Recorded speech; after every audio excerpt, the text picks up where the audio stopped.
صلی اللہ علی محمد صلی اللہ علی محمد صلی اللہ علی محمد۔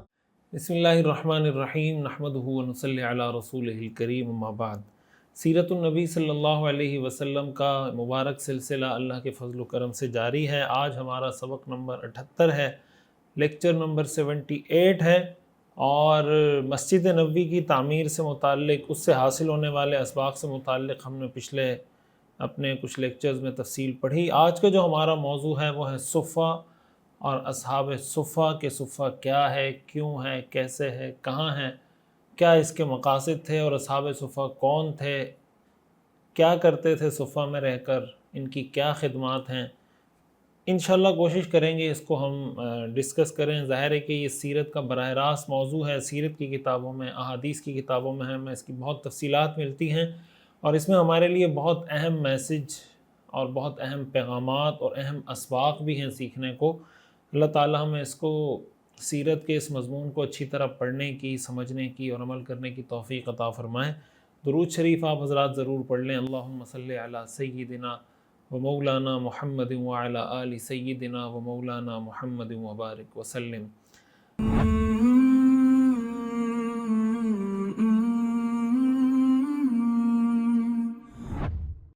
مسجد نبوی کی تعمیر اور اس کے واقعات کی تفصیل میں ہم نے یہ بات پڑھی کہ مسجد نبوی میں کیا کیا کام ہوتے تھے۔ ان کاموں میں سے ایک کام ہم نے یہ بھی پڑھا کہ مسجد نبوی کو ایک درسگاہ کی حیثیت حاصل تھی، ایک مدرسہ کہہ لیں، جامعہ کہہ لیں، یونیورسٹی کہہ لیں، وہ ایک تعلیم گاہ تھی، اور اسلام کی نظر میں تعلیم کی بہت اہمیت ہے۔ پہلی وحی کا جو واقعہ آپ نے پڑھا ہے، اس کے اندر کچھ تفصیل آپ کے سامنے آئی تھی۔ ہم سب جانتے ہیں کہ قرآن کریم کی وحی کا آغاز اقرأ سے ہوا ہے، پڑھیے۔ تو جس دین کی پہلی وحی کا آغاز پڑھنے سے ہو، اس دین میں پڑھنے کی، علم کی کتنی اہمیت ہے، تعلیم کی کتنی اہمیت ہے، میرا خیال ہے کہ اس کے لیے کسی اور دلیل کی ضرورت نہیں ہے۔ قرآن کریم میں اللہ تعالیٰ نے رسول اللہ صلی اللہ علیہ وسلم کے جو فرائض منصبی بتائے ہیں کہ حضور علیہ السلام کی ڈیوٹیز کیا ہیں، اللہ تعالیٰ نے پیغمبر علیہ السلام کو کیوں بھیجا، تو قرآن کریم میں اللہ تعالیٰ فرماتے ہیں وَيُعَلِّمُكُمُ الْكِتَابَ وَالْحِكْمَةَ وَيُعَلِّمُكُم مَّا لَمْ تَكُونُوا تَعْلَمُونَ، کہ رسول تمہیں کتاب اور حکمت، وزڈم کی تعلیم دیتے ہیں، اور ان چیزوں کی تعلیم دیتے ہیں جو تمہیں معلوم نہیں ہے۔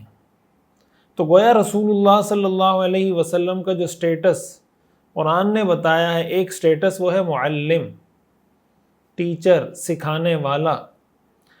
حضرت عبداللہ ابن عمر رضی اللہ تعالیٰ عنہ فرماتے ہیں کہ رسول اللہ صلی اللہ علیہ وسلم ایک دن اپنے حجرے سے باہر تشریف لائے اور مسجد میں داخل ہوئے۔ آپ نے مسجد میں دو حلقے دیکھے، دو گروپ دیکھے۔ ایک گروپ جو تھا وہ تلاوت کر رہا تھا، ذکر میں، دعا میں مشغول تھا، اور دوسرا سیکھنے سکھانے میں، تعلیم و تعلم میں۔ رسول اللہ صلی اللہ علیہ وسلم نے فرمایا کہ دونوں ہی گروپ، یہ دونوں ہی حلقے نیکی کا کام کر رہے ہیں۔ یہ لوگ قرآن پڑھ رہے ہیں، اللہ سے دعا کر رہے ہیں، اللہ سے مانگ رہے ہیں، اگر اللہ تعالیٰ چاہے تو انہیں دے دے اور چاہے تو نہ دے۔ اور دوسرا گروپ جو سیکھنے سکھانے میں مصروف تھا، ان کو دیکھ کر آپ نے فرمایا کہ یہ علم سیکھنے سکھانے میں مصروف ہیں، اور آگے آپ نے فرمایا انما بعثت معلما، کہ میں تو معلم بنا کر بھیجا گیا ہوں۔ اور پھر حضور علیہ السلام اس گروپ کے لوگوں کے ساتھ بیٹھ گئے۔ اس سے ہمیں پتہ چلتا ہے کہ اسلام میں، سیرت میں، قرآن و حدیث میں تعلیم کی، سیکھنے سکھانے کی کتنی اہمیت ہے۔ مکی زندگی کے اندر آپ تفصیل پڑھ چکے ہیں کہ حضور علیہ السلام نے دار ارقم کا انتخاب کیا، وہاں پر بھی ظاہر ہے یہ سلسلہ جاری رہا۔ حضرت فاطمہ بنت خطاب رضی اللہ تعالیٰ عنہ کا واقعہ آپ نے پڑھا کہ حضرت خباب بن الارت رضی اللہ تعالیٰ عنہ وہاں جا کر حضرت فاطمہ بنت خطاب اور ان کے شوہر کو قرآن کریم پڑھاتے تھے، سکھاتے تھے، اور وہیں جا کر حضرت عمر رضی اللہ تعالیٰ عنہ گئے تھے۔ وہ پورا واقعہ آپ وہاں پڑھ چکے ہیں۔ اسی کے ساتھ ساتھ حضرت مصعب بن عمیر رضی اللہ تعالیٰ عنہ کے بارے میں آپ پڑھ چکے ہیں کہ حضور علیہ السلام مدینہ منورہ آنے سے پہلے آپ نے حضرت مصعب بن عمیر رضی اللہ تعالیٰ عنہ کو بھیجا تھا، اور حضرت مصعب کو مدینہ بھیجنے کے جو مقاصد تھے، ان مقاصد میں جو آبجیکٹیوز تھے، وہ ان میں سے ایک یہ تھا کہ ان کو قرآن کریم سکھایا اور پڑھایا جائے۔ یہی وجہ ہے کہ روایات سے ہمیں معلوم ہوتا ہے کہ حضرت مصعب بن عمیر کو مدینہ منورہ میں مقرئ کہا جاتا تھا۔ جیسے ہم قاری صاحب کہتے ہیں نا، تو عربی میں آپ اس کو یوں کہہ سکتے ہیں، مقرئ۔ تو یہی سلسلہ آپ علیہ السلام نے مدینہ میں بھی کنٹینیو کرنا تھا، اور ظاہر ہے کہ مدینہ میں اور زیادہ اہمیت کے ساتھ اور امپورٹنس کے ساتھ آپ علیہ السلام نے یہ کام کرنا تھا۔ چنانچہ ابتدا کے اندر معمول یہ تھا کہ حضور علیہ السلام جب فجر کی نماز پڑھاتے، اپنی نماز اور معمولات سے فارغ ہو کر استوانہ توبہ کے قریب تشریف لاتے، تو وہاں پر موجود صحابہ کرام، باہر سے تشریف لانے والے مہمان وہاں موجود ہوتے تھے اور حلقہ بنا کر بیٹھ جاتے تھے، اور حضور علیہ السلام وہاں آتے، حال احوال دریافت کرتے، قرآن کریم سکھاتے، لوگ سوال جواب کرتے، حضور علیہ السلام سوالات کے جوابات دیتے، اور یوں وہ حضور علیہ السلام سے تعلیم حاصل کرتے تھے۔ جب یہ تعداد بڑھنے لگی تو رسول اللہ صلی اللہ علیہ وسلم نے مسجد کے اندر ایک کونے میں ایک سائبان بنوا دیا۔ صفہ جو ہے نا، عربی میں سائبان کو کہتے ہیں، جو اوپر شیڈ آپ کہہ لیں، شیلٹر کہہ لیں، اس کو عربی میں صفہ کہتے ہیں۔ اور اس جگہ کو حضور علیہ السلام نے علم کے لیے، سیکھنے سکھانے کے لیے خاص کر دیا کہ بھائی یہ گویا اسپیشلی یہ جگہ خاص کر دی گئی، متعین کر دی گئی ہے سیکھنے سکھانے کے لیے۔ اس لحاظ سے مسجد نبوی میں جو صفہ کا جو چبوترا تھا، جو سائبان تھا، اس کو آپ اسلامی تاریخ کا پہلا مدرسہ، پہلی یونیورسٹی اور پہلی اقامتی درسگاہ، ریزیڈینشل یونیورسٹی آپ صفہ کو کہہ سکتے ہیں۔ دن میں یہ درسگاہ ہوتی تھی، اور رات میں یہ صحابہ کرام کے لیے قیام گاہ ہوتی تھی، ان کی رہائش وہاں پر ہوتی تھی۔ جو صفہ کے رہنے والے اصحاب صفہ جن کو کہا جاتا ہے، تفصیل اس کی آئے گی، تو سیرت کی کتابوں میں لکھا ہے کہ وہ رات کو اللہ کے سامنے گڑ گڑا کر رونے والے، عبادت کرنے والے تھے، اور دن کے شاہ سوار تھے۔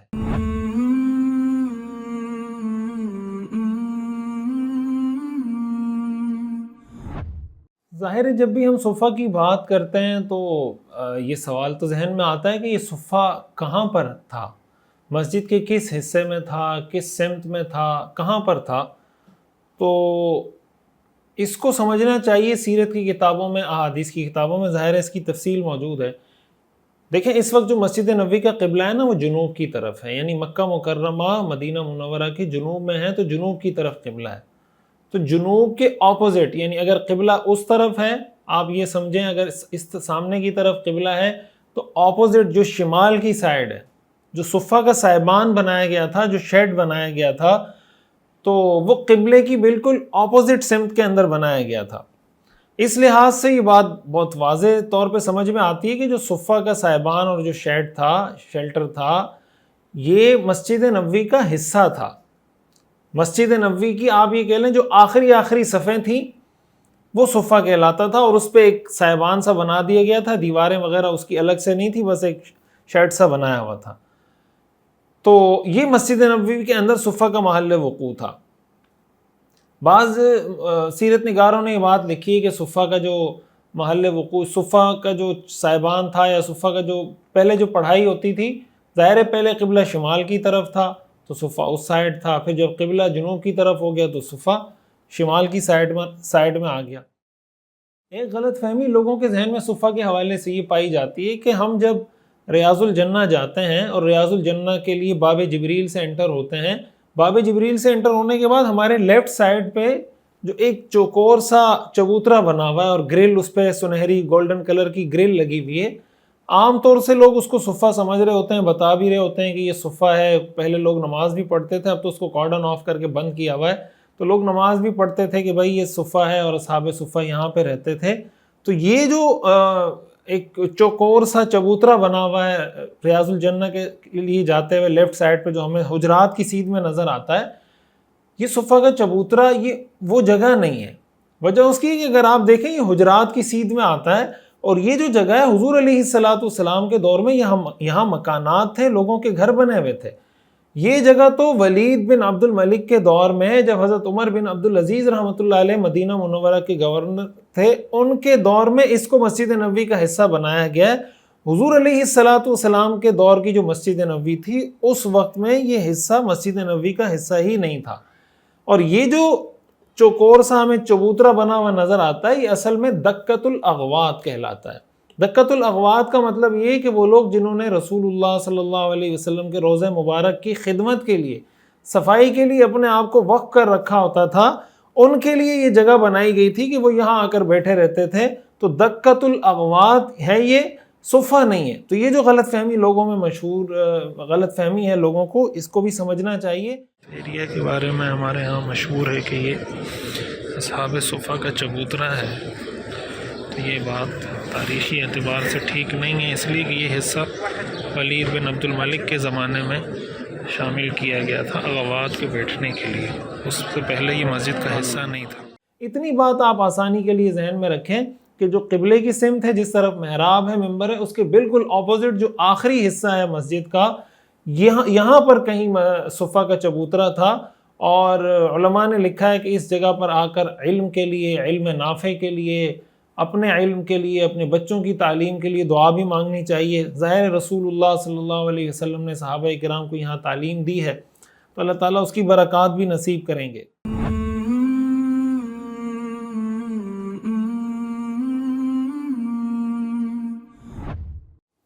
اچھا، یہ تو ہو گئی بات کہ صفہ کیا تھا، کیوں تھا، کہاں تھا۔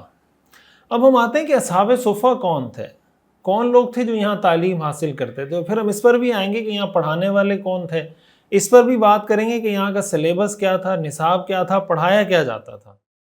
دیکھیں، یہ بات اچھے طریقے سے سمجھیں کہ صحابہ کرام رضوان اللہ علیہم اجمعین میں سے اکثریت تو ان صحابہ کی ہے جو علم بھی حاصل کرتے تھے، ساتھ ہی اپنا بزنس، تجارت، زراعت، اپنے ساتھ ساتھ جو کام تھے وہ بھی کر رہے ہوتے تھے۔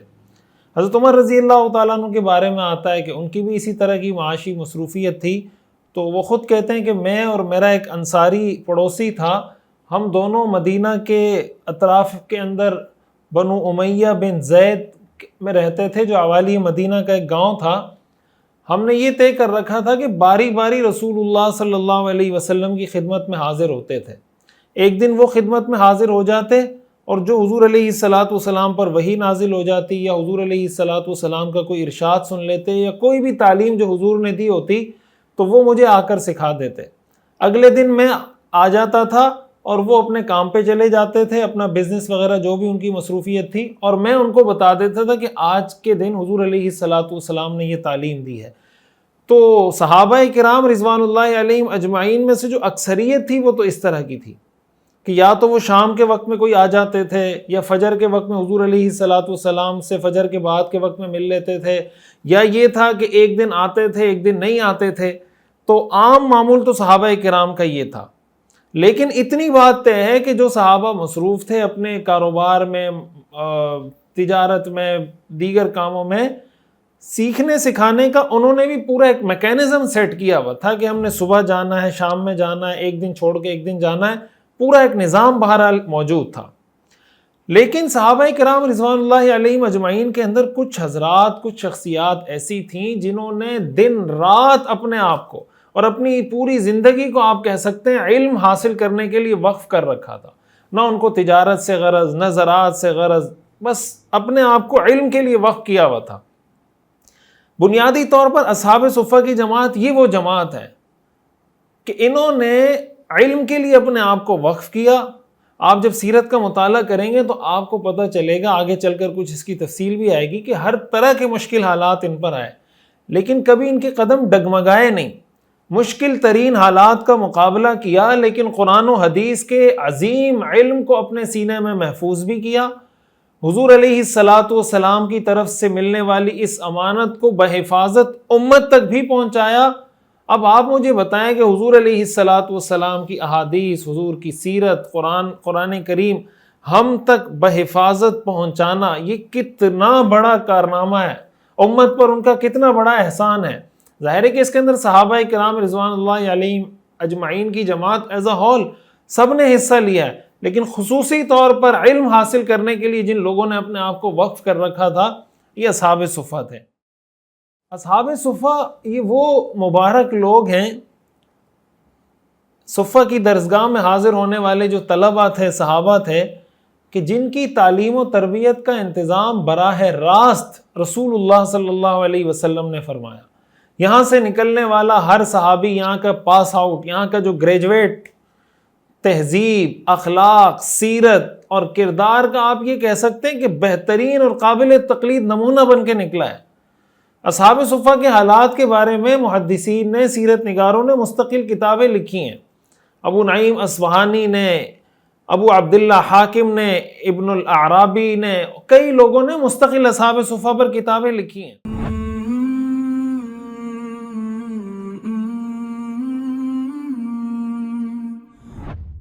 اصحاب صفہ کی تعداد کتنی تھی، اس بارے میں ہمیں مختلف روایات ملتی ہیں. کم سے کم جو روایت ہمیں ملتی ہے وہ 70 کی ہے. حضرت ابو ہریرہ رضی اللہ تعالیٰ عنہ کی بخاری شریف کی ایک روایت ہے، اس کی کچھ تفصیل آگے آ جائے گی. اس سے ہمیں پتہ چلتا ہے کہ اصحاب صفہ کی جو تعداد ہے وہ 70 ہے. علامہ قسطلانی رحمہ اللہ نے صحیح بخاری کی شرح میں لکھا ہے کہ اصحاب صفہ کی جو تعداد ہے یہ گھٹتی بڑھتی رہتی تھی. ظاہر ہے حضور علیہ السلام کے پاس سیکھنے کے لیے صحابہ تو تشریف لاتے تھے. کچھ ایسے تھے جو مستقل وہاں رہتے تھے، کچھ ایسے تھے جو آتے تھے پڑھ کے واپس گھروں کو چلے جاتے تھے. جیسے ڈے اسکالر ہوتے ہیں، وہ آتے تھے پڑھتے تھے، پڑھ کے واپس گھروں کو چلے جاتے تھے. تو اس لحاظ سے کہ صفہ میں پڑھنے والی جو تعداد ہوتی تھی، آپ یہ کہہ لیں کہ کم سے کم 70 رہی، تو 400 تک کی تعداد علامہ قسطلانی رحمہ اللہ نے ذکر کی ہے. حضرت قتادہ رحمہ اللہ کا ایک قول ملتا ہے کہ اصحاب صفہ کی تعداد 700 تھی. تو آپ یہ کہہ سکتے ہیں کہ 70 سے لے کر 700 تک کے مختلف اقوال ہمیں ملتے ہیں. اور ظاہر ہے کہ یہ کامن سینس کی بات ہے کہ کبھی تعداد 70 ہوتی ہوگی، کبھی 80، کبھی 90، کبھی 100، کبھی 150. ظاہر ہے وہ تعداد گھٹتی بڑھتی رہتی تھی. اچھا، صفہ میں پڑھنے والے جو صحابہ تھے اس میں ہر طرح کے صحابہ شامل تھے. جیسے میں نے آپ کو بتایا نا کہ کچھ تو وہ لوگ تھے جنہوں نے اپنے آپ کو خاص کیا ہوا تھا، لیکن جیسے حضرت عمر رضی اللہ تعالیٰ عنہ تھے، وہ مستقل صفہ میں رہتے نہیں تھے، لیکن روزانہ کی بنیاد پہ صفہ میں حاضری دیتے تھے، پڑھنے کے لیے آتے تھے. تو اس لیے حضرت عمر رضی اللہ تعالیٰ عنہ بھی اس معنی میں اصحاب صفہ میں سے. ہاں، خصوصیت کے ساتھ وہ لوگ جو بالکل انہوں نے اپنے آپ کو وقف کیا ہوا تھا، اس کی کچھ تفصیل اور ان کے نام انشاءاللہ وہ میں آگے ذکر کرتا ہوں. تو اصحاب صفہ میں انصاری صحابہ بھی آتے تھے، مہاجرین بھی آتے تھے، مقامی صحابہ بھی تھے، بیرون سے بھی لوگ آتے تھے. اس میں امیر بھی تھے، غریب بھی تھے، شہری بھی تھے، دیہاتی بھی تھے، سب آتے تھے. اور حضور علیہ السلام کی صحبت اٹھا کر، حضور علیہ السلام کا دیدار کر کے، حضور علیہ السلام سے سوالات کر کے سیکھ کر یہاں سے واپس اپنے اپنے شہروں کو، گھروں کو، دیہاتوں کو، اپنے اپنے مقامات کو واپس چلے جاتے تھے. اسی کے ساتھ ساتھ باہر سے آنے والی جو ڈیلیگیشن ہوتے تھے، وفود ہوتے تھے، وہ بھی حضور علیہ السلام کے پاس آتے تھے اور کچھ وقت کے لیے آتے تھے اور پھر واپس چلے جاتے تھے. روایات میں ہمیں ملتا ہے، ظاہر ہے کہ وفود جو ڈیلیگیشنز آتے تھے اس میں مختلف تعداد میں لوگ موجود ہوتے تھے.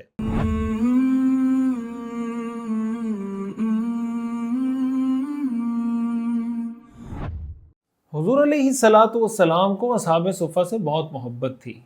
آپ علیہ السلام ان کا خیال رکھتے تھے خصوصی طور پہ. اور کیسے خیال رکھتے تھے اس کی کچھ تفصیل ہم آگے عرض کرتے ہیں.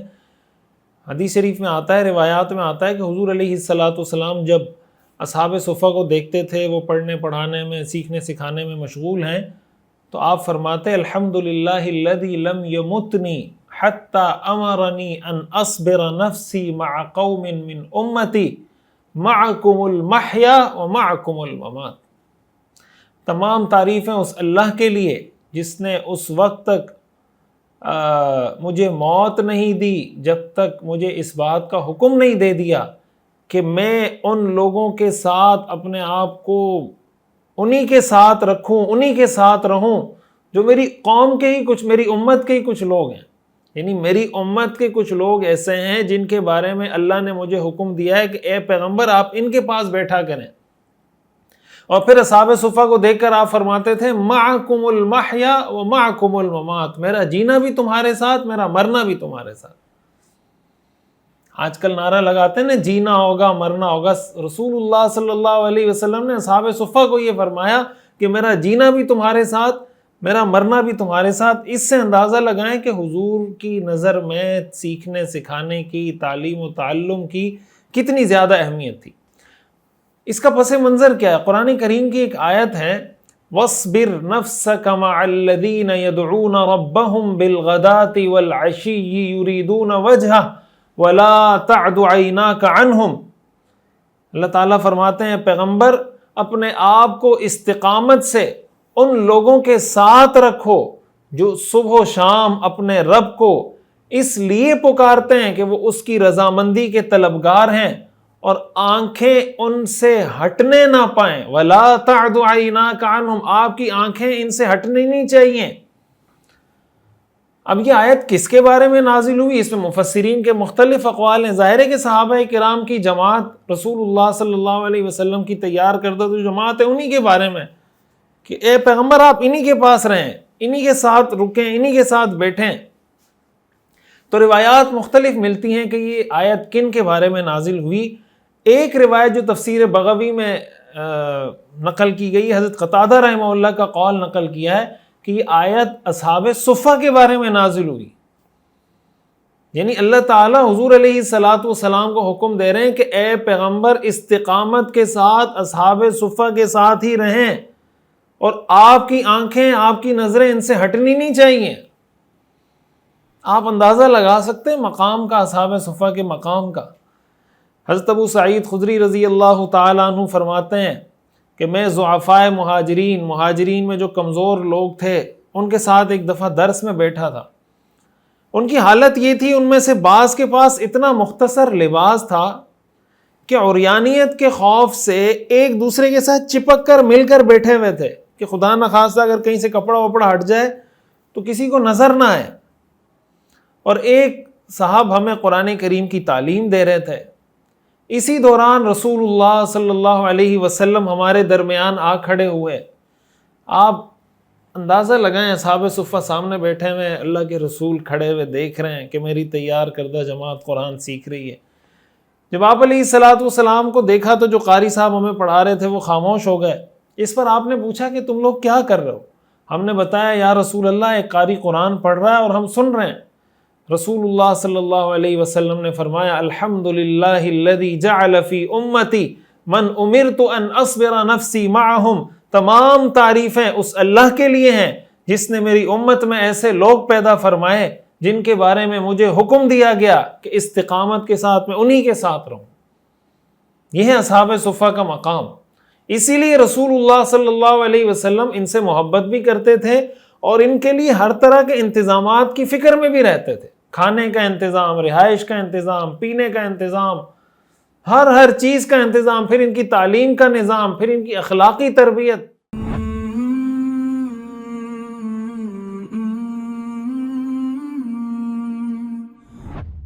چنانچہ ہمیں روایات سے یہ بات ملتی ہے کہ حضور علیہ السلام خود تکلیف برداشت کر لیا کرتے تھے، بھوک برداشت کر لیا کرتے تھے، لیکن آپ کی پوری کوشش ہوتی تھی کہ اصحاب صفہ کے لیے کھانے کا کوئی انتظام مسلسل ہوتا رہے۔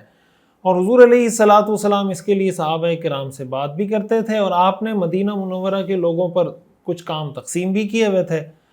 آپ علیہ السلام نے اہل مدینہ کو اصحاب صفہ کے حوالے سے یوں ترغیب دی کہ من کان عندہ طعام اثنین فلیذهب بثلاثہ، کہ جس کے پاس 2 لوگوں کا کھانا ہے وہ 3 لوگوں کو لے جائے۔ ومن کان عندہ طعام 4 فلیذهب بخمسہ، جس کے پاس 4 لوگوں کا کھانا ہے 5 کو ساتھ لے جائے۔ اور حدیث میں آتا ہے ان ابا بکر الصدیق رضی اللہ عنہ جاء بثلاثۃ، کہ حضرت ابو بکر صدیق رضی اللہ تعالیٰ عنہ 3 صحابہ کو لے گئے کھانا کھلانے کے لیے۔ وانطلق نبی اللہ صلی اللہ علیہ وسلم بعشرۃ، حضور علیہ السلام اپنے ساتھ 10 صحابہ کرام کو اصحاب صفہ میں سے لے گئے کہ چلیں تمہیں میں کھانا کھلاتا ہوں۔ سبحان اللہ، کیا خوش نصیب ہیں کہ حضور علیہ السلام ان کے کھانے کا انتظام کر رہے ہیں، صحابہ کو ترغیب دے رہے ہیں۔ کھانے کے لیے کچھ نہیں ہوتا تھا تو انصاری صحابہ کا یہ معمول تھا کہ وہ کھجوریں لا کر وہاں لٹکا دیا کرتے تھے، اور کچھ کھانے کو نہیں ہوتا تھا تو صحابہ کرام جو صفہ کے پڑھنے والے جو صحابہ تھے وہ وہاں سے کھجوریں کھا کر بس اپنا گزارا کر لیا کرتے تھے۔ اور بعض اوقات ایسا ہوتا تھا کہ کھانے کے لیے کچھ نہیں ملتا تھا، مسلسل کھجوریں۔ تو حدیث میں آتا ہے کہ ایک مرتبہ کچھ صحابہ کرام رسول اللہ صلی اللہ علیہ وسلم کی خدمت میں آئے اور کہنے لگے قد احرقت تمر بطوننا، کہ کھجوروں نے ہمارے پیٹ کو جلا دیا ہے، مسلسل کھجوریں کھا کھا کر ہمارا پیٹ جلنے لگا ہے، سوزش ہونے لگی ہے۔ یہ قربانیاں دی ہیں صحابہ نے۔ آپ صلی اللہ علیہ وسلم نے یہ بات سن کر تسلی دی کہ یقیناً تمہیں اس وقت تکلیف کا سامنا ہے، لیکن وہ وقت دور نہیں جب تم آنے والے زمانے میں بہت ترقیاں دیکھو گے، بہت آسائشیں اور آرام دیکھو گے، لیکن یہ دور، یہ جو ابھی تمہاری حالت ہے، یہ حالت ایمان کے اعتبار سے، عمل کے اعتبار سے اس راحت والے زمانے سے بہت زیادہ اچھی ہوگی۔ جامع ترمذی کی روایت ہے، حضرت فضالہ ابن عبید رضی اللہ عنہ فرماتے ہیں کہ فقراء اصحاب صفہ کی یہ حالت تھی کہ رسول اللہ صلی اللہ علیہ وسلم جب لوگوں کو نماز پڑھاتے تو صف میں کھڑے کھڑے بہت سے لوگ بھوک کی شدت کی وجہ سے گر جاتے تھے۔ یہ لوگ اصحاب صفہ تھے، یہ لوگ اصحاب صفہ تھے، رسول اللہ صلی اللہ علیہ وسلم کے پیچھے نماز میں کھڑے ہیں، بھوک کی شدت کی وجہ سے گر پڑتے تھے، اصحاب صفہ تھے۔ یہاں تک کہ کچھ دیہاتی لوگ ان کو دیکھتے تو کہتے تھے کہ یہ تو پاگل ہیں، مجنون ہیں، دیوانے ہیں۔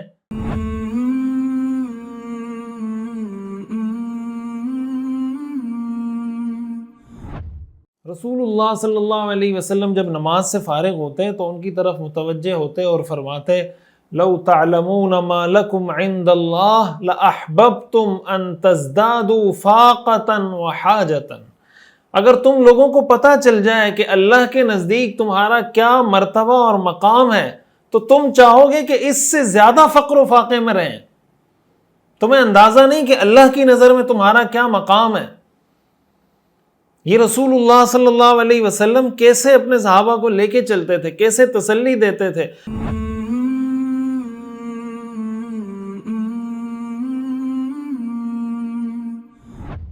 اور اس سے یہ پتہ چلتا ہے کہ علم حاصل کرنے والوں کے لیے، علم کی راہ میں مشقت اٹھانے والوں کے لیے کتنی خوشخبری ہے۔ صحابہ کرام کی ان تکلیفوں کو سامنے رکھیں، اور ہمارے لیے سب کچھ اویلیبل ہے۔ اب یہ سیرت کا کورس ہے، سیرت کا سبق ہے، یوٹیوب پر موجود ہے۔ ہم اگر اتنی مشقت نہیں کر سکتے کہ وقت تھوڑا سا نکال کر، 1 گھنٹہ نکال کر سیرت کے سبق کو سن لیں، تو ہم کیسے سیرت پر عمل کرنے کی طرف آگے بڑھ سکیں گے؟ صحابہ کرام جیسی مشقتیں تو ہمیں برداشت نہیں کرنی پڑ رہی۔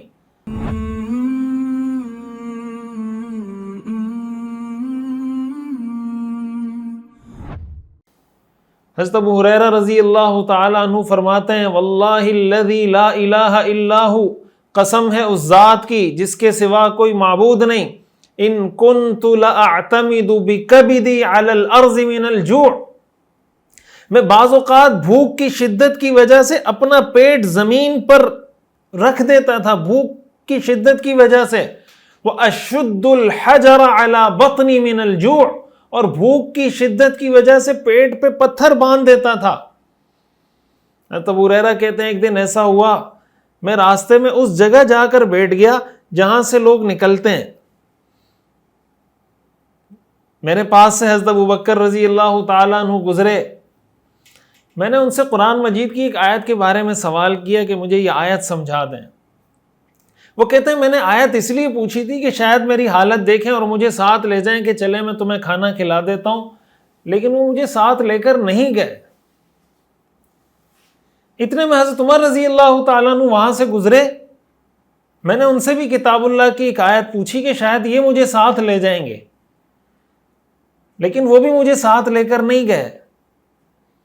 حضرت ابو ہریرہ کہتے ہیں پھر ابو القاسم صلی اللہ علیہ وسلم کا وہاں سے گزر ہوا، آپ مجھے دیکھ کر مسکرائے اور فرمایا ابو ہریرہ، میں نے کہا لبیک اللہ کے رسول میں حاضر ہوں۔ آپ نے فرمایا الحق میرے ساتھ چلو۔ حضرت ابو ہریرہ کہتے ہیں میں چل پڑا، حضور علیہ الصلوۃ والسلام آگے آگے، میں پیچھے پیچھے۔ آپ علیہ الصلوۃ والسلام گھر میں داخل ہوئے، میں نے بھی اجازت چاہی کہ یا رسول اللہ میں اندر آ جاؤں، حضور نے اجازت دی۔ گھر پہنچے تو آپ نے دیکھا کہ دودھ کا ایک پیالہ تھا۔ آپ نے پوچھا دودھ کہاں سے آیا؟ بتایا گیا کہ فلاں نے ہدیہ بھیجا ہے۔ آپ علیہ الصلوۃ والسلام نے فرمایا ابو ہریرہ، میں نے کہا لبیک۔ آپ نے فرمایا الحق الی اہل الصفہ فادعوہم، اہل صفہ کے پاس جاؤ اور ان سب کو بلا کر لے آؤ۔ تو حضرت ابو ہریرہ رضی اللہ تعالیٰ عنہ فرماتے ہیں فَسَاءَنِي ذَلِكَ، اس موقع پر حضور علیہ الصلاۃ والسلام کا مجھے یہ کہنا کہ جا کے سب اصحاب صفہ کو بلا کر لے آؤ، مجھ پہ بہت بھاری گزرا یہ۔ یعنی حضرت ابو ہریرہ یہ سوچ رہے تھے ایک کپ ہے دودھ کا، سارے اصحاب صفہ آئیں گے، مجھے اتنی شدید بھوک لگی ہے، میں تو یہ سوچ رہا تھا کہ شاید مجھے کچھ کھانے پینے کو مل جائے گا، سب آئیں گے تو میرے لیے کیا بچے گا۔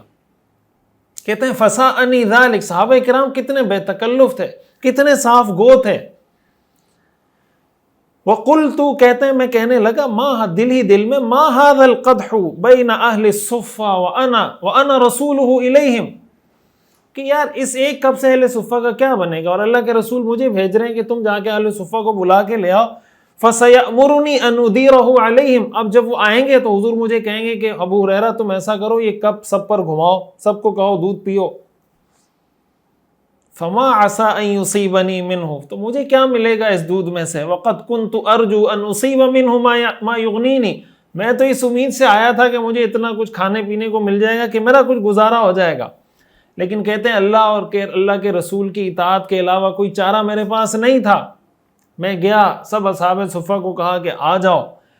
جب وہ آئے اپنی اپنی جگہوں پر بیٹھ گئے، حضور نے مجھ سے فرمایا ابو ہریرہ خذ القدح وأعطهم، یہ پیالہ پکڑو اور ان سب پر گھمانا شروع کرو، سب کو پلانا شروع کرو۔ چنانچہ میں ایک ایک کے پاس جاتا، پیالہ پیش کرتا، وہ دودھ پیتا، دوسرے کو پیالہ پیش کرتا، وہ دودھ پیتا، تیسرے کو پیالہ پیش کرتا، وہ دودھ پیتا، یہاں تک کہ پھراتے پھراتے پھراتے میں حضور علیہ الصلاۃ والسلام تک پہنچ گیا۔ سب لوگ دودھ پی کر سیر ہو گئے۔ آپ علیہ الصلاۃ والسلام نے وہ پیالہ اپنے دونوں ہاتھوں میں رکھا، یوں، پھر سر اٹھایا اور مسکرانے لگے اور فرمانے لگے ابا ہریرہ اشرب، ابو ہریرہ اب تم پیو۔ ابو ہریرہ رضی اللہ عنہ فرماتے ہیں میں نے پیا، آپ نے فرمایا اشرب، اور پیو۔ کہتے ہیں میں بار بار پی کر واپس کرتا، حضور فرماتے اشرب، اور پیو، پھر واپس کرتا، حضور فرماتے اشرب، اور پیو، یہاں تک کہ میں نے کہا والذی بعثک بالحق ما اجد له مسلکا، اللہ اس ذات کی قسم جس نے آپ کو حق کا پیغام دے کر بھیجا، اب مزید کوئی گنجائش نہیں بچی، اتنا میں نے سیر ہو کے پی لیا کہ میں مزید نہیں پی سکتا۔ اس کے بعد آپ صلی اللہ علیہ وسلم نے وہ پیالہ لیا، اللہ کی حمد الحمدللہ پڑھا، بسم اللہ پڑھی، اور جو باقی دودھ تھا وہ آپ علیہ الصلاۃ والسلام نے پی لیا۔ یہ رسول اللہ صلی اللہ علیہ وسلم کا معجزہ تھا۔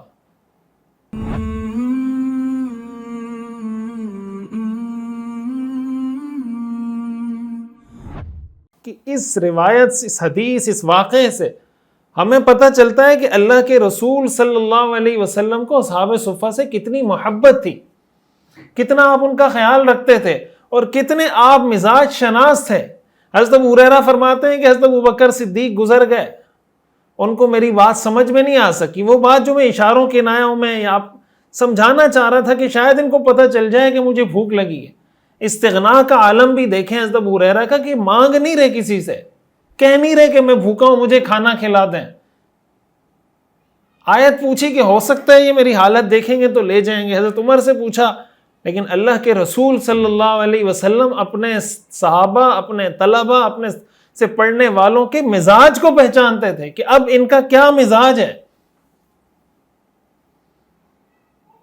اور یہ ہمیں رسول اللہ صلی اللہ علیہ وسلم کی مختلف احادیث سے ہمیں اس کا پتہ چلتا ہے۔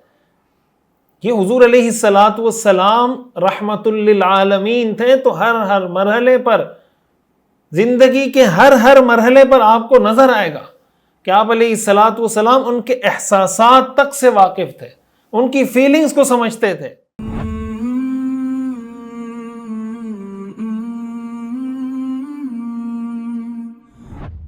چنانچہ ہمیں یہ بات ملتی ہے کہ حضور علیہ الصلاۃ والسلام اس بات کا بھی اہتمام کرتے تھے کہ جب صحابہ کرام کے بارے میں آپ کو پتہ لگتا ہے کہ یہ شاید اگر مزید ان کو واعظ نصیحت کی جائے، مزید بات کی جائے تو کہیں اکتاہٹ کا شکار نہ ہو جائیں، حضور علیہ الصلاۃ والسلام ایسے موقع پر کوئی نصیحت، کوئی تعلیم و تعلم کا سلسلہ جاری نہیں رکھتے تھے۔ امام بخاری رحمہ اللہ نے الادب المفرد میں حضرت مالک بن حویرث رضی اللہ تعالیٰ عنہ کا یہ قول نقل کیا ہے کہ ہم رسول اللہ صلی اللہ علیہ وسلم کی خدمت میں حاضر ہوئے اور ہم عمر تھے، سارے نوجوان ایک جیسے۔ رسول اللہ صلی اللہ علیہ وسلم کے پاس ہم 20 دن ٹھہرے، 20 دن ہم نے سٹے کیا۔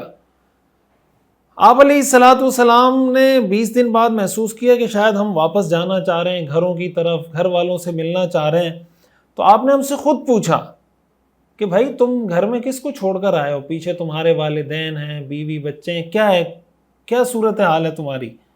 تو ہم نے بتایا کہ یا رسول اللہ، ہم جو تفصیل تھی بتا دیا کہ بھائی ہم گھروں میں والدین کو یا بیوی بچوں کو ان کو چھوڑ کر آئیں۔ آپ علیہ السلام وہ کہتے ہیں وَكَانَ رَحِيمًا رَفِيقًا، کہ آپ رحیم بھی تھے، رفیق بھی تھے، آپ بہت نرم مزاج تھے، بہت رحم دل تھے۔ آپ نے فرمایا کہ ٹھیک ہے، ارجعوا الی اہلیکم، تم سب جاؤ واپس گھروں کو، فعلموہم ومروہم، ان کو بھی کچھ سکھاؤ، ان کو بھی دین کے احکام کی ترغیب دو، وصلوا کما رأیتمونی اصلی، اور جس طرح مجھے نماز پڑھتے ہوئے دیکھا اسی طرح نماز پڑھو، فإذا حضرت الصلاۃ، جب نماز کا وقت ہو جائے، فلیؤذن لکم احدکم، تو تم میں سے کوئی ایک اذان دے دے، اور جو تم میں سے بڑی عمر کا ہو، بڑے مرتبے مقام والا ہو، وہ امامت کروا دے۔ یعنی جب حضور علیہ السلام کو یہ محسوس ہوا کہ اب یہ گھروں کو جانا چاہ رہے ہیں، حضور علیہ السلام نے ان کو چھٹی دے دی۔ سیرت نبوی میں تعلیمی نظام کے اندر چھٹیوں کا کیا نظام ہونا چاہیے، ہالیڈیز کیسی ہونی چاہیے، ویکیشنز کیسی ہونی چاہیے، اس کے معیارات، وجوہات اور اسباب کیا ہونے چاہیے، ان میں سے ایک ہمیں سیرت کے اس واقعے سے سیکھنے کو ملتا ہے کہ جب آپ کو لگے کہ یار اتنی روٹین سے چیزیں ہونے لگی ہیں، پڑھائی اتنی مسلسل اتنے مہینے ہو گئی ہے کہ اب لوگ اکتاہٹ کا شکار ہونے لگے ہیں، لوگ بور ہونے لگے، تو ان کو کچھ گیپ دے دیں، بریک دے دیں کہ یار 10 دن کی چھٹی، اتنے دن کی چھٹی، فلاں فلاں، تاکہ وہ دوبارہ سے فریش ہو کر آ جائیں۔ صحیح مسلم کی روایت ہے، حضرت عبداللہ ابن مسعود رضی اللہ تعالیٰ عنہ فرماتے ہیں، حضرت عبداللہ ابن مسعود رضی اللہ تعالیٰ عنہ ہر جمعرات کو درس دیا کرتے تھے۔ ایک شخص نے کہا کہ ہمیں آپ کی گفتگو بہت پسند ہے اور ہماری خواہش ہے کہ آپ روزانہ کی بنیاد پہ درس دیا کریں۔ اس پر حضرت عبداللہ ابن مسعود رضی اللہ تعالیٰ عنہ نے فرمایا، میں روزانہ درس اس لیے نہیں دیتا کہ مجھے یہ بات اچھی نہیں لگتی کہ تم بور ہو جاؤ۔ اور پھر کہنے لگے، رسول اللہ صلی اللہ علیہ وسلم کے بارے میں بتایا، ان رسول اللہ صلی اللہ علیہ وسلم کان یتخولنا بالموعظۃ فی الایام کراہۃ السآمۃ علینا، کہ حضور علیہ السلام ہمیں کچھ خاص دنوں میں واعظ و نصیحت فرماتے تھے، اس بات کا خیال رکھتے تھے کہ حضور کو یہ بات ناپسند تھی کہ مسلسل واعظ و نصیحت کی وجہ سے سامنے والا اکتاہٹ کا شکار ہو جائے۔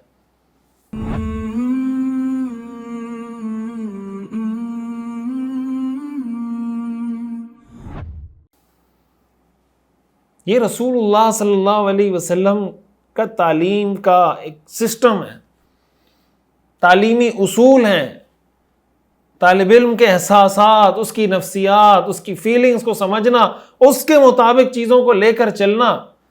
کان رحیما رفیقا، تو جب تعلیمی نظام پہ ہم بات کرتے ہیں، چاہے وہ مدرسے کا ہو، چاہے وہ اسکول کا ہو، چاہے وہ کالج یونیورسٹی کا ہو، تو ان اصولوں کو رسول اللہ صلی اللہ علیہ وسلم کی سیرت کو سامنے رکھ کر اس کو ترتیب دینا چاہیے۔ آج دنیا میں تعلیم پر، تعلیمی نظام پر، پوری دنیا میں یونیورسٹیز کے اندر ریسرچ ہو رہی ہے، ایک ایک بات کو لے کے ریسرچ ہو رہی ہے۔ یہ ہم مسلمانوں کی ذمہ داری ہے کہ اللہ کے رسول صلی اللہ علیہ وسلم کے تعلیمی نظام کو لیں۔ آپ علیہ السلام کی سیرت سے ہمیں تعلیمی نظام کے بارے میں کیا کیا رہنمائی ملتی ہیں، اور اس کو سامنے رکھ کر دنیا کو سٹینڈرڈز بنا کے دیں کہ یار تعلیمی نظام کے یہ سٹینڈرڈز ہونے چاہیے۔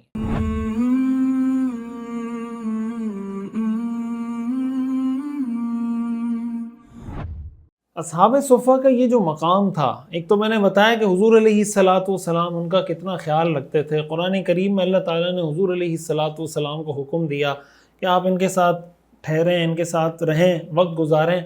حضرت براء رضی اللہ تعالیٰ عنہ فرماتے ہیں کہ قرآن کریم کی جو آیت ہے وَلَا تَيَمَّمُوا الْخَبِيثَ تُنْفِقُونَ مِنْهُ وَلَسْتُمْ بِآخِذِيهِ، سورہ بقرہ کی آیت نمبر 267 ہے۔ 267 نمبر آیت ہے، وہ فرماتے ہیں کہ آیت ہم انصار کے بارے میں نازل ہوئی، اور پھر فرماتے ہیں کہ اس کی کچھ تفصیل بتاتے ہیں کہ ہمارے کھجوروں کے باغات تھے، ہم میں سے ہر آدمی اپنی کھجوروں کی مقدار سے تھوڑا زیادہ جو اس کے پاس اویلیبل ہوتا تھا وہ لا کے رسول اللہ صلی اللہ علیہ وسلم کی خدمت میں حاضر ہوتا، کوئی ایک گچھا لے کر آ رہا ہوتا، کوئی 2 کوئی 3، اور مسجد میں اس کو لٹکا کے چلا جاتا تھا۔ اہل صفہ کے لیے باقاعدہ کھانے کا اس وقت کوئی انتظام نہیں تھا، تو جس کو بھوک لگتی اس سے 2-3 کھجوریں لے کر وہ کھا لیتے۔ تو کچھ لوگ ایسے تھے جن کو اس کام میں کوئی زیادہ دلچسپی نہیں تھی کہ ہم کھجوریں لے کر جائیں یا کوئی اچھی چیز لے کر جائیں وہاں پر مسجد نبوی میں۔ وہ بعض اوقات ایسی کھجوریں لے آتے تھے یا ایسے گچھے توڑ کے لے آتے تھے کہ اس میں خراب کھجوریں ہوتی تھیں یا ردی گلی سڑی کھجوریں ہوتی تھیں۔ اس پر حضرت برا کہتے ہیں اللہ تعالیٰ نے یہ آیت نازل فرمائی، یا ایھا الذین آمنوا، اے ایمان والو، انفقوا من طیبات ما کسبتم ومما اخرجنا لکم من الارض، جو کچھ تم نے کمایا ہو اور ہم نے تمہارے لیے زمین سے جو چیزیں نکالی ہیں اس میں سے اچھی چیزوں کا ایک حصہ اللہ کے راستے میں خرچ کرو، اچھی چیزیں اللہ کے راستے میں خرچ کرو، من طیبات ما کسبتم۔ اور آگے اللہ فرماتے ہیں وَلَا تَيَمَّمُوا الْخَبِيثَ مِنْهُ تُنْفِقُونَ وَلَسْتُمْ بِآخِذِيهِ إِلَّا أَن تُغْمِضُوا فِيهِ، اور یہ نیت نہ رکھو کہ بس ایسی خراب قسم کی چیزیں اللہ کے نام پہ دے دیا کرو گے جو اگر کوئی دوسرا تمہیں دے تو نفرت کے مارے تم اسے آنکھیں جھکائے بغیر نہ لے سکو۔ ایسی چیز اللہ کے راستے میں مت دینا کہ اگر کوئی وہ چیز تمہیں گفٹ کرنا چاہے تو تم شرم کے مارے وہ چیز قبول نہ کر سکو۔ وہ کسی نے عید قربان پہ کوئی میسج شیئر کیا تھا کہ فلاں کے گھر سے گوشت آیا، وہی گوشت ہم نے اٹھا کے دوبارہ اس کے گھر بھیج دیا، تو وہ ناراض ہو گیا ہم سے کہ یار یہ کیا بھیجا ہے میرے لیے۔ اللہ تعالیٰ فرماتے ہیں ایسی چیز مت دو، لا تیمموا الخبیث منہ تنفقون ولستم بآخذیہ الا ان تغمضوا فیہ واعلموا، اور یہ بات کان کھول کر سن لو، ان اللہ غنی حمید، اللہ بے نیاز ہے اور ایسا بے نیاز ہے کہ ہر قسم کی تعریف اسی کی طرف لوٹتی ہے۔ حضرت برا رضی اللہ تعالیٰ عنہ فرماتے ہیں کہ جب یہ آیت نازل ہو گئی تو اس کے بعد سب لوگ اس کا بڑا اہتمام کرتے تھے کہ بھئی کوالٹی والی چیز، اچھی چیز وہاں لے کر جانی ہے۔ تو اس سے اندازہ لگائیں کہ اصحاب صفہ سے اللہ کی کتنی محبت تھی، رسول اللہ صلی اللہ علیہ وسلم کی کتنی محبت تھی، حضور علیہ السلام کا ان کے ساتھ انٹریکشن کتنا رہتا تھا، ان کے کھانے پینے کا انتظام کیسے کرتے تھے، ان کے احساسات، ان کی فیلنگز کو کتنا سمجھتے تھے، ان کے لیے کتنے رحم دل، کتنے مہربان تھے۔ اور اس میں ہمارے لیے یہ میسج اور پیغام ہے کہ اگر آپ نے کسی کو صدقہ دینا ہے، کوئی زکوٰۃ دینی ہے، کوئی ہدیہ دینا ہے، تو گری پڑی چیزیں اٹھا کے نہیں دے دیا کریں۔ ہم نے ایسے بھی واقعات سنے، پتہ چلا کہ کسی، مثال کے طور پر کسی نے زکوٰۃ میں کہیں پہ جوس دے دیے، جوس کی کمپنی ہے، جوس اٹھا کے دے دیے کسی ادارے کو، اور ادارے والوں نے جب کھول کے دیکھا تو پتہ چلا کہ بھئی یہ جوس ایکسپائر ہونے میں 1 دن رہتا ہے۔ اب کیوں دیے ادارے کو؟ ان کو پتہ ہے ایکسپائر تو ہو رہے ہیں، زکوٰۃ بھی دینی ہے، چلو یار یہ جوس دو، جان بھی چھوٹے گی۔ اگر وہ جوس پینے سے کسی کی موت واقع ہو جاتی ہے، کسی کی صحت خراب ہو جاتی ہے، تو اس طریقے سے زکوٰۃ ادا کرنا، جان چھڑانا، جو چیز بچ گئی کسی کے استعمال میں نہیں آ رہی وہ زکوٰۃ میں دے دی، وہ صدقے میں دے دی، وہ کسی کو اٹھا کے ہدیے میں دے دی۔ قرآن نے اس سے منع کیا ہے کہ ایسا کام مت کرو، لا تیمموا الخبیث، گری پڑی چیزوں کی نیت بھی مت کرو۔ قرآن یہ کہتا ہے، یہ نہیں کہہ رہا کہ مت دو، اللہ تعالیٰ فرماتے ہیں اس کی نیت، ارادہ بھی نہیں کرنا کہ میں کسی کو دے دوں۔ کون سی چیز کہ اگر کوئی تمہیں دے تو تم اس کو قبول نہ کرو، یہ سٹینڈرڈ ہے، معیار ہے کہ تم جو چیز دوسروں کو دے رہے ہو اگر تمہیں کوئی دے تم قبول کرو گے؟ کوئی اتنی گری پڑی چیز تو اٹھا کے کسی کو نہیں دے رہے، بیکار سی کوئی چیز اٹھا کے تو نہیں دے رہے۔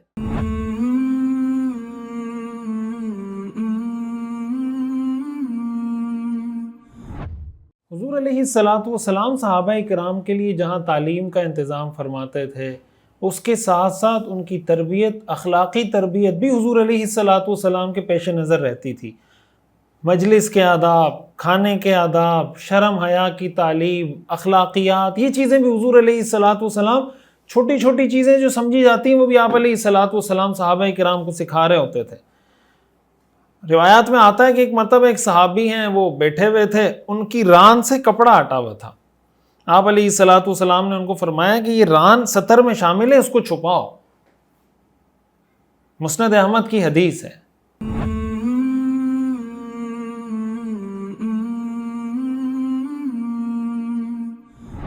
یہ جو ران ہے نا یہ ستر میں شامل ہے. ہمارے یہاں لوگ شارٹس پہنتے ہیں اور شارٹس ایسے ہوتے ہیں کہ اس میں گھٹنا بھی نظر آ رہا ہوتا ہے, ران بھی نظر آ رہی ہوتی ہے.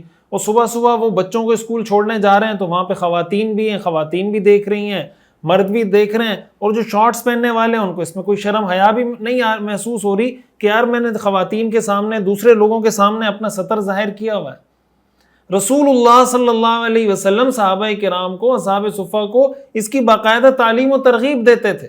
تو یہ بات ہمیں پتہ ہونی چاہیے کہ یہ ران یہ ستر کا حصہ ہے.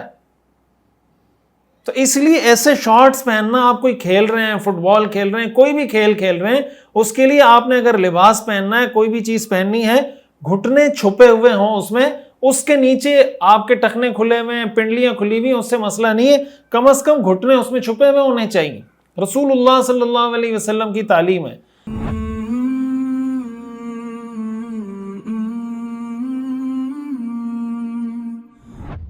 اسی طرح کوئی طالب علم نیند کی وجہ سے, بعض اوقات تھکاوٹ کی وجہ سے ظاہر ہے لیٹ جاتے ہیں, آرام کرتے ہیں. تو ایک صحابی کے بارے میں آتا ہے کہ وہ ایک مرتبہ لیٹے ہوئے تھے, اس دوران رسول اللہ صلی اللہ علیہ وسلم کا وہاں سے گزر ہوا, لیکن وہ الٹے لیٹے ہوئے تھے, منہ کے بل. ایک تو ہوتا ہے نا سیدھا, منہ کے بل الٹے لیٹے ہوئے تھے. آپ علیہ الصلوۃ والسلام نے ان کو دیکھا تو فرمایا ان هذه ضجعۃ یبغضها اللہ تبارک و تعالی, کہ اس طرح سے لیٹنا, یہ لیٹنے کا یہ جو طریقہ ہے یہ اللہ کو ناپسند ہے. اللہ اس طرح سے لیٹنے کو ناپسند کرتا ہے. اس سے معلوم ہوا کہ حضور علیہ الصلوۃ والسلام اصحاب صفہ کے ایک ایک عمل پہ آپ کی نظر ہوتی تھی کہ کہاں ان سے کون سا ایسا کوئی کام ہو رہا ہے. اگر وہ خلاف شریعت کوئی چیز ہوتی, حضور علیہ الصلوۃ والسلام فوراً تنبیہ کر دیا کرتے تھے. تو حضور علیہ الصلوۃ والسلام نے صحابہ صفہ کو یہ تربیت بھی دی کہ دوران تدریس, مجلس کے دوران, گفتگو کے دوران آپ کے اٹھنے بیٹھنے کا طریقہ کیا ہونا چاہیے. آپ نے یہ ترغیب دی کہ اگر کوئی آدمی مجلس میں آ رہا ہے تو وہ کسی کی گردن پھلانگ کرنا ہے. قرآن کریم میں اللہ تعالیٰ نے اس بات کا حکم دیا اذا قیل لکم تفسحوا فی المجالس فافسحوا, کہ جب تمہیں کہا جائے کہ مجلس میں تھوڑی وسعت کر دو, آنے والے کے لیے تھوڑا مجلس میں جگہ بنا لیا کرو. یفسح اللہ لکم, اللہ تمہارے لیے کشادگیاں پیدا کر دے گا. یہ مجلس کے آداب ہیں, قرآن حدیث میں ہمیں سکھائے گئے. حضور علیہ الصلوۃ والسلام اپنے زیر تربیت افراد اصحاب صفہ پر ایسی نظر رکھتے تھے.